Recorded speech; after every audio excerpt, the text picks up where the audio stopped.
क्या आपने कभी आसमान की तरफ देखकर सोचा है कि काश बारिश मेरे कहने पर होती, जब चाहूं तब बरस जाती और जब चाहूं तब रुक जाती। सुनने में यह किसी साइंस फिक्शन मूवी का आइडिया लगता है ना? लेकिन अगर मैं कहूं कि यह अब सिर्फ ख्वाब नहीं रहा बल्कि हकीकत बन चुका है। जी हाँ, इंसान अब बारिश को कंट्रोल करने की ताकत हासिल कर चुका है। लेकिन रुको, एक्साइटमेंट से पहले एक पल सोचो। हाल ही में पंजाब, हिमाचल और हरियाणा में आई भयानक बाढ़ की तस्वीर याद कीजिए। पानी में डूबे खेत, बहते घर और अपनी पूरी जिंदगी की कमाई को आंखों के सामने बर्बाद होते देखते लोग। यह तबाही सिर्फ बारिश ने मचाई है। अब सोचिए, अगर इंसान के हाथ में बारिश करवाने की ताकत आ जाए और वो कंट्रोल से बाहर हो जाए तो क्या होगा? क्या हम खुद एक ऐसी आपदा को न्योता दे रहे हैं जो आज तक की सबसे बड़ी तबाही साबित हो सकती है? लेकिन आगे बढ़ने से पहले आपसे रिक्वेस्ट है कि अगर आप हमारे चैनल पर नए हैं तो चैनल को सब्सक्राइब कर लें और वीडियो अच्छा लगे तो लाइक और शेयर जरूर करें। आज हम इसी रहस्य की गहराई में उतरेंगे। सवाल उठता है, क्या पूरे भारत में नकली बारिश हो रही है? और अगर हाँ, तो इसका अंजाम कितना खतरनाक हो सकता है? हमारी टीम पंजाब और हरियाणा के लोगों की सलामती के लिए दिल से दुआ करती है। अगर आप इन राज्यों से हैं तो कमेंट में अपने जिले का हाल जरूर बताएं। तो चलिए इस रहस्य से पर्दा उठाते हैं। नकली बारिश आखिर है क्या? सबसे पहले यह समझना जरूरी है कि नकली बारिश यानी क्लाउड सीडिंग होती कैसे है। यह कोई जादू नहीं बल्कि एक वैज्ञानिक प्रक्रिया है। इसे आसान भाषा में समझिए, जैसे चाय बनाने के लिए आपको दूध, चाय पत्ती और चीनी चाहिए, वैसे ही बारिश के लिए बादलों में 3 चीजें जरूरी होती हैं: नमी, वाटर वेपर और छोटे छोटे कण। कई बार बादलों में नमी तो होती है लेकिन छोटे कण नहीं होते, जिससे पानी की बूंदें चिपक कर भारी होकर बरस नहीं पाती। यहीं पर क्लाउड सीडिंग काम आता है। हवाई जहाज या रॉकेट की मदद से बादलों के ऊपर सिल्वर आयोडाइड या ड्राई आइस जैसे केमिकल्स का छिड़काव किया जाता है। ये केमिकल्स उन छोटे कणों की कमी को पूरा कर देते हैं। नमी उनसे चिपकने लगती है, बूंदें बनती हैं और आखिरकार बारिश शुरू हो जाती है। यानी हम बादलों को मजबूर कर देते हैं कि वो बरसें। यह तकनीक कोई नई नहीं है। दुनिया के कई देश दशकों से इसका इस्तेमाल कर रहे हैं।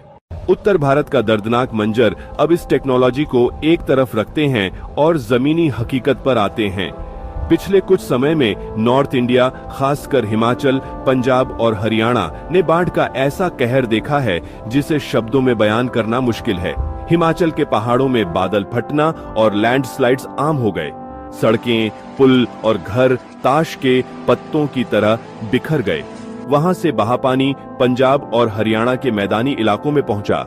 हजारों एकड़ धान और सब्जियों की फसलें बर्बाद हो गईं। लोगों के घरों में पानी भर गया। उनका सामान, जरूरी कागजात और यादें पूरा बिखर गए। सरकार और रेस्क्यू टीम्स काम कर रही हैं, लेकिन इस नुकसान की भरपाई शायद सालों तक भी नहीं हो पाएगी।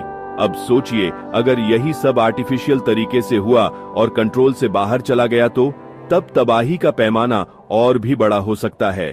खेती और क्लाउड सीडिंग। भारत एक कृषि प्रधान देश है। हमारी खेती आज भी मानसून पर निर्भर है। महाराष्ट्र, कर्नाटक और राजस्थान जैसे इलाकों में अक्सर सूखा पड़ता है। ऐसे में क्लाउड सीडिंग एक वरदान साबित हो सकता है। कमजोर मानसून में आर्टिफिशियल रेन से फसलों को बचाया जा सकता है। सिर्फ खेती ही नहीं, पीने के पानी की समस्या भी हल हो सकती है। शहरों के बांध और रिजर्वॉयर भी भरे जा सकते हैं। दिल्ली जैसे शहरों में तो प्रदूषण कम करने के लिए आर्टिफिशियल बारिश के प्रयोग भी हुए हैं। लेकिन हर सिक्के का दूसरा पहलू भी होता है और यही पहलू ज्यादा डरावना है। खतरे कितने बड़े हैं। भारत की भौगोलिक स्थिति और मौसम बेहद कॉम्प्लेक्स है। यहाँ छोटी सी गलती भी बड़े हादसों का कारण बन सकती है। मान लीजिए एक राज्य सूखे से निपटने के लिए क्लाउड सीडिंग करता है, लेकिन हवा और बादलों का कोई बॉर्डर नहीं होता। उसका असर पड़ोसी राज्य में बिन मौसम बरसात या बाढ़ के रूप में दिख सकता है। हिमालयन रीजन जैसे उत्तराखंड और हिमाचल पहले से ही लैंडस्लाइड और फ्लैश फ्लड से जूझ रहे हैं। अगर यहाँ क्लाउड सीडिंग गलत हो गया तो यह इकोलॉजी को बुरी तरह डिस्टर्ब कर देगा। नदियों का संतुलन बिगड़ जाएगा और पूरा नॉर्थ इंडिया प्रभावित हो सकता है। संभावित नुकसान। आइए पॉइंट्स में समझते हैं कि गलत इस्तेमाल से क्या हो सकता है। अगर कटाई के समय बारिश हो गई तो पकी फसल सड़ जाएगी, अरबों का नुकसान होगा। सिल्वर आयोडाइड जैसे केमिकल्स का असर मिट्टी और पानी पर कितना पड़ेगा, इसकी रिसर्च अभी अधूरी है। मुंबई, दिल्ली, चेन्नई जैसे शहर थोड़ी सी ज्यादा बारिश में डूब जाते हैं। अगर क्लाउड सीडिंग गलत हुआ तो पूरा शहर ठप हो सकता है। सोचिए, अगर कोई दुश्मन देश हमारे बॉर्डर के पास क्लाउड सीडिंग कर दे, हमारे यहाँ सूखा या बाढ़ आ सकता है। यह एक अदृश्य युद्ध होगा। तो क्या पूरे भारत में नकली बारिश हो रही है? इसका सीधा जवाब है नहीं। पंजाब, हरियाणा और हिमाचल में आई बाढ़ क्लाउड सीडिंग की वजह से नहीं थी, यह क्लाइमेट चेंज का नतीजा था। हाँ, भारत में कुछ जगहों पर सूखे से निपटने के लिए छोटे स्तर पर क्लाउड सीडिंग के प्रयोग हुए हैं, लेकिन यह अभी आम प्रक्रिया नहीं है। इस वीडियो का मकसद आपको डराना नहीं बल्कि जागरूक करना है। टेक्नोलॉजी अपने आप में बुरी नहीं होती, उसका इस्तेमाल ही उसे अच्छा या बुरा बनाता है। क्लाउड सीडिंग एक पावरफुल टूल है, लेकिन इसके साथ बड़ी जिम्मेदारी भी आती है। इसके लिए सख्त नियम और इंटरनेशनल एग्रीमेंट जरूरी हैं, ताकि कोई भी देश इसका मनमाने ढंग से इस्तेमाल न कर सके। असल दुश्मन क्लाउड सीडिंग नहीं बल्कि क्लाइमेट चेंज है। यह हमारे मौसम को अनप्रिडिक्टेबल और खतरनाक बना रहा है। हमें नदियों को साफ करना होगा, ज्यादा से ज्यादा पेड़ लगाने होंगे और प्रदूषण कम करना होगा। प्रकृति को कंट्रोल करने की जगह उसका सम्मान करना सीखना होगा।